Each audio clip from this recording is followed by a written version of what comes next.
जय हिंद दोस्तों, बिना समय गवाए हुए चलिए आज की क्लास शुरू करते हैं। तो दोस्तों आज परसेंटेज के टाइप में हम लोग आय और खपत, ठीक है, इन दोनों पे देखेंगे। पहले आय के प्रॉब्लम्स को देख लेंगे कि किस तरीके के प्रॉब्लम्स आय से रिलेटेड आते हैं आपके एग्जाम में, और उसके बाद हम देखेंगे खपत से रिलेटेड कौन से प्रॉब्लम्स आते हैं, कैसे आते हैं। तो आय को पहले हम समझ लें। आय को, आय जो होता है यानी इनकम, यानी अर्निंग, इनकम, कमाई, अर्निंग जो कह लीजिए, वेतन। तो इसको जो है, जो इनकम हमारी होती है वह उससे क्या किया जाता है, खर्चे किए जाते हैं, खर्चे। और फिर उसके बाद जो खर्चा करने के बाद जो राशि रह जाती है शेष, उसे क्या कहते हैं, बचत। खर्चे के बाद जो शेष राशि रह जाती है उसको कहते हैं बचत। बस इन्हीं तीन टर्म्स के ऊपर आय पर क्वेश्चन आता है, इन्हीं तीन टर्म्स पे। तो हम ये देखते हैं कि जब कोई चीज़ जैसे खर्चा करने के लिए आय होना जरूरी है, तो जो आय होगा उसी में हम अपने खर्चे करेंगे और साथ साथ उसी में कुछ ना कुछ पैसे बचाएंगे भविष्य के लिए। तो वही हमारे खर्चे कितने हैं, तो उसमें एक टाइप ऐसा आता है, जैसे नीचे वाला प्रश्न देखना अभी हम करा देंगे, और बचत कितना है तो उस पर आधारित जो है प्रॉब्लम्स आते हैं। तो वो हम देख लेते हैं क्या प्रॉब्लम आते हैं, कैसे प्रॉब्लम आते हैं। फिर इसके बाद हम खपत के ऊपर बताएंगे। खपत होता है कंजम्पशन, यानी कि हम कोई भी सामान जो डेली यूज के लिए जो सामान खरीदते हैं उसका जितना यूज करते हैं वही उसकी खपत हुई, उसको हम बाद में बताएंगे।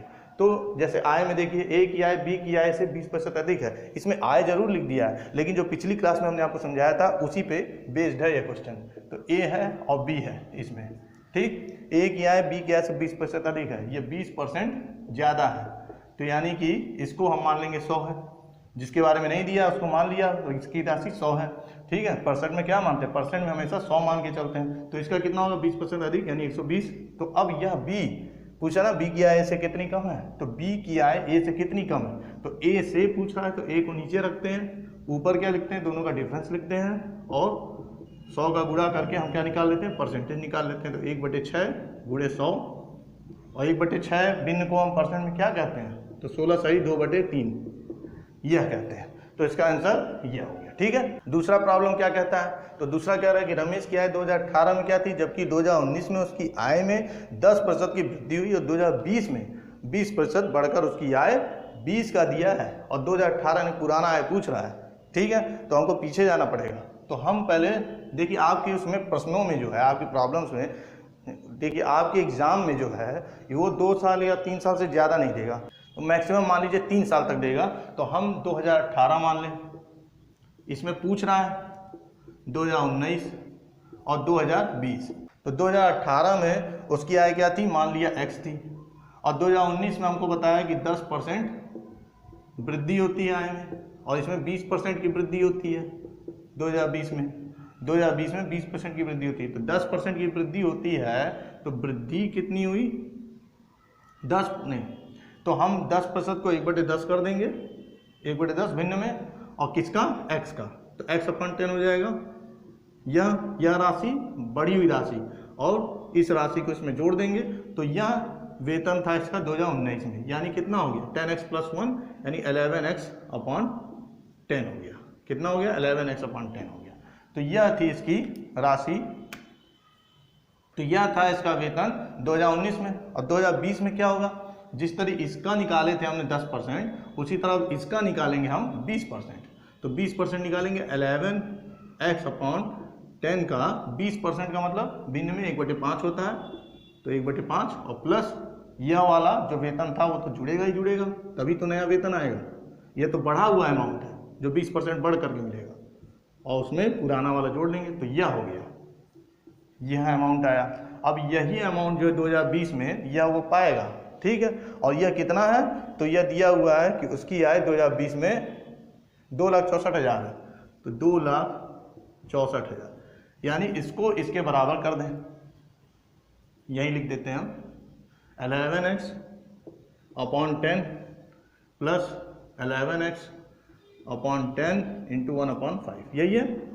अब इसमें दोनों में क्या कॉमन हो रहा है, 11x/10 कॉमन कर लें, ये 1 हो जाएगा, और ये 1/5 हो जाएगा, 2,64,000। फिर उसके बाद 5 में 5 6/5 हो जाएगा, 11x/10 हो जाएगा, 2 64,000।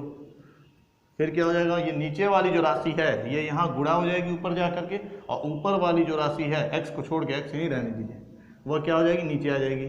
तो 2,64,000 इंटू 10 इंटू 5 अपॉन 11 इंटू 6। अब पहले इसको 6 से काट दीजिए। 6 से अगर हम इसको काटते हैं तो कितना आएगा, तो 6 चौक 24, 2 ऐसे लगा, 6 चौक 24, 44,000। ठीक, यह आया आपका। अब इसको हम 11 से काट दें। 11 से काटेंगे कितना हो जाएगा, 11 चौक 44 होता है, तो 4,000। अब यहाँ लिखते नीचे, तो 4,000 और गुणे 10 गुणे 5, 4,000 का 10 40,000, और 40,000 में 5 का गुणा करेंगे तो 2 लाख। 2 लाख यानी राशि कितनी होगी, 2 लाख। यानी 2,64,000 जो थी 2020 में बढ़ करके हुई थी, वह एक्चुअल में 2018 में कितना कमाता था, 2 लाख। तो यह हो जाएगा तीसरा प्रश्न। हम देख लें, तो इसी तरह से आप करेंगे टेबल बना करके, तो आसानी से हो जाएगा। पहले भिन्न के रूप में उसको निकाल लेंगे, एक्स मान करके भिन्न के रूप में निकाल लेंगे, फिर उसको उसके बराबर कर देंगे, आंसर आपको मिल जाएगा। फिर आइए तीसरा वाला प्रॉब्लम देखिए क्या कहता है, इसको ही मिटा दें।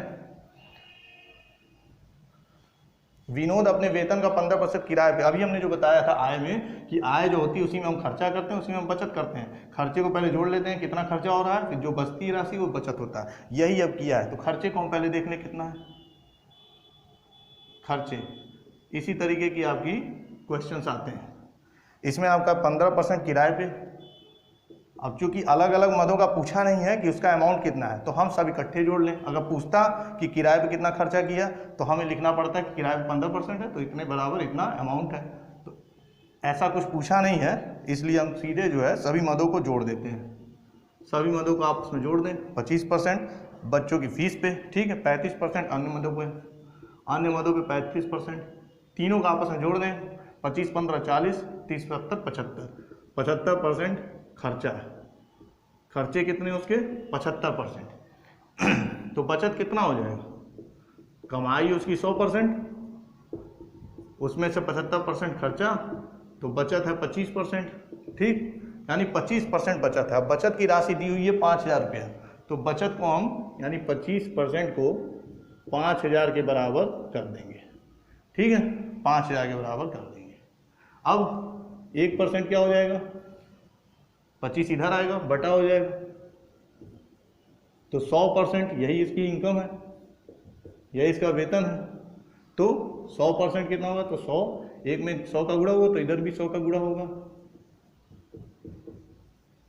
25 से इसको काटेंगे 4 आएगा, 4 का इसमें गुणा करेंगे, 4 × 20 होगा, 20,000 रुपया इसका वेतन हो गया। ठीक है, ये क्वेश्चन हो गया। अब आइए हम खपत के ऊपर प्रॉब्लम्स देखते हैं कि खपत का प्रॉब्लम कैसा आता है। खपत है क्या, जो भी हमारा खर्चा है उसमें जो भी सामान हम लेते हैं, उस सामान का कितना हमारे पास यूज है, कितना कंजम्पशन है, कितना खपत है। ठीक है, अगर वो सामान महंगा हो जाता है, क्या हो जाता है, सॉरी, अगर वो सामान महंगा हो जाता है, तो ऐसी स्थिति में हमें अपने एस्टिमेट को बनाए रखने के लिए, जिससे एस्टिमेट डिसबैलेंस ना हो, तो हमें उसका खपत क्या करना पड़ेगा, कम करना पड़ेगा। तो महंगा होने पर कितना प्रतिशत कम करना पड़ेगा, और अगर सस्ता हो जाता है तो सस्ता होने पर कितना हम उसका खपत बढ़ा दें। ठीक है, तो ये होता है खपत के प्रश्न। तो आइए खपत के प्रॉब्लम्स भी देख लेते हैं। खपत का मतलब क्या होता है, यहाँ पे दिया ना, यहाँ हमने बताया सस्ता और महंगा, यानी जिस भी सामान की हम खपत करते हैं, खपत मतलब उपभोग, उसका उपभोग करते हैं, कंज्यूम करते हैं उसको, कंजम्पशन उसका क्या है। तो अगर उस किसी भी सामान का, जो अलग अलग सामान, मान लीजिए हमने चावल है, ठीक है, फिर उसके बाद चीनी है, ऐसे ही हम कुछ मदे लिख दे रहे हैं, तेल है, राशन है, इन सब के लिए अलग अलग हमने मान के रखा है कि इतने इतने रुपए में हमें यह चीज़ें लेनी है, इतने ही रुपए में लेनी है, तो इतने ही रुपए में लेनी है। चाहे वो सस्ता हो जाए तब भी उतने ही रुपए में, और ज़्यादा जितना मिल जाए वो और उपभोग हम कर लेंगे। अगर महंगा हो जाता है तो उतने ही रुपए में जो हमारा एस्टिमेट है, तो जितना कम मिलता है वो कम ही हम उपभोग करेंगे। तो यानी महंगा होने पे हमें उपभोग कम करना पड़ता है, तो कितना प्रतिशत कम करना पड़ेगा, और सस्ता होने पे कितना उपभोग हमें बढ़ाना होगा, कितना प्रतिशत। तो आइए प्रॉब्लम्स के माध्यम से इसको अच्छी तरह क्लियर कर लेते हैं। ठीक है, पहला प्रॉब्लम देखिए प्रॉब्लम के माध्यम से। तो पहला प्रॉब्लम यह दिया आपका, क्या दिया कि यदि बाजार में सरसों के तेल की कीमत में 25% की वृद्धि हो जाती तो उसकी खपत को कितना प्रतिशत कम करना होगा। तो तेल में अगर देखिए, तो बाजार में अगर तेल की कीमत बढ़ गई, तेल की कीमत बढ़ गई तो हमें करना क्या होता है, आप कोई फार्मूला वगैरह ना रटिए। फार्मूला रटने से आप जब प्रॉब्लम देखेंगे उसमें फार्मूला नहीं ध्यान आता है, आप तरीका सीख लेना चाहिए, टाइप सीख लेना चाहिए कि कैसे क्या करेंगे। तो अगर वृद्धि देता है तो उसको नीचे हम 100 में उतना ही जोड़ लेते हैं। मान लीजिए 25% की वृद्धि हुई सामान की कीमत में 25% की वृद्धि हुई तो इसको 125 कर लेंगे, 125 कर लेंगे। ठीक, अगर यही कमी होती तो इसमें 100 में से घटा दिए होते और ऊपर वही राशि लिख देंगे जो दिया है, यानी 25। ठीक, 25 लिख देंगे और गुणे क्या करेंगे, अब चूंकि ये भिन्न के रूप में है तो इसको प्रतिशत में बदलना है तो 100 का गुणा करेंगे तो हमें यह पता चल जाएगा कि हमें उपभोग कितना करना है। अब बढ़ने के बाद जब उसका बढ़ गया कीमत तो अब उसका उपभोग हमें कितना परसेंट करना है। तो 25 125, ठीक, 5 यह 5 आया, 5 से इसको काट देंगे तो यह कितना आ जाएगा 20%। एक लाइन में इसका आंसर आ गया 20%। यानी हमें अपने उपभोग में या उसके खपत में जो है वो 20% की कमी कर देनी चाहिए या कम करना होगा। पहला हो गया। दूसरा देखिए, बहुत सिंपल से इसमें प्रॉब्लम आते हैं। दूसरा क्या कह रहा है कि चीनी के भाव में 20% की वृद्धि हो जाती है। तो वृद्धि हुई तो वृद्धि जितनी हो रही है 100 में उतना हम जोड़ देंगे तो ये 120 हो गया। 100 में 20 जोड़ेंगे, ऊपर 20 लिख देंगे और गुणे 100। ठीक, 100 का गुणा करने का मतलब प्रतिशत में चेंज करना भिन्न को। अब 20 से ये इसको काटेंगे तो 6 से कट जाएगा तो ये कितना आ गया, तो यह कितना आ गया, तो 1/6 गुणे 100 आ गया। यानी कि प्रतिशत में चेंज करेंगे 1/6 को तो कितना आएगा, ये अगर भिन्न है 1/6 इसको प्रतिशत में चेंज करेंगे तो 16 सही 2/3% ये आ जाएगा। आप जब बार बार पढ़ेंगे भिन्न और प्रतिशत को तो आपको खुद ध्यान हो जाएगा कि 1/3 को 33 सही 1/3 कहते हैं, 1/6 को 16 सही 2/3 कहते हैं। तो यह हो गया। अब तीसरा प्रश्न देखें, तीसरा क्या टाइप है भाई। महंगा तो हमने देख लिया, वृद्धि तो हमने देख लिया, वृद्धि होने का मतलब महंगा हो जाना। अब यह देखिए इसमें कमी आई है, घट गया कीमत यानी सस्ता हो गया चावल 20% घट जाती है तो उसके उपभोग में कितने प्रतिशत की वृद्धि करनी चाहिए। तो 20% घट रही है तो 100 में 20 को घटा देंगे यानी 80। नीचे क्या हो जाएगा 80, 8 सही नहीं बना, 80 और ऊपर कितना है जो लिखा है वही लिख देंगे और गुणे 100। उपभोग के लिए बस इतना ही हमें करना है, अपने आप कंजम्पशन हमें पता चल जाएगा खपत कितना प्रतिशत हमें बढ़ाना है। आपकी चूंकि कम हुआ है, नीचे 100 से कम है, यानी कि हमें कितना बढ़ाना है यह पता चलेगा कि हमें कितनी ज़्यादा उपभोग बढ़ा देनी है, यानी कि हमें कितना कंजम्पशन उसका खपत बढ़ा देना है। तो 1/4 आ गया, 1/4 गुणे 100 और 1/4 को हम क्या कहते हैं 25%, तो 25% इसका बढ़ जाएगा। ठीक है, इसका आंसर ये आ जाएगा। तो आज के इस क्लास में हम लोगों ने आय से रिलेटेड प्रॉब्लम्स देखे, फिर खपत से रिलेटेड प्रॉब्लम्स देखे। अब अगली क्लास में आगे के टाइप्स और प्रॉब्लम्स हम लोग देखेंगे। आज के लिए बस इतना ही। अगर आप लोग को कॉन्सेप्ट सब समझ में आ रहा हो तो अपने दोस्तों के बीच में भी शेयर कीजिए और लाइक कीजिए और चैनल को भी सब्सक्राइब कीजिए। धन्यवाद।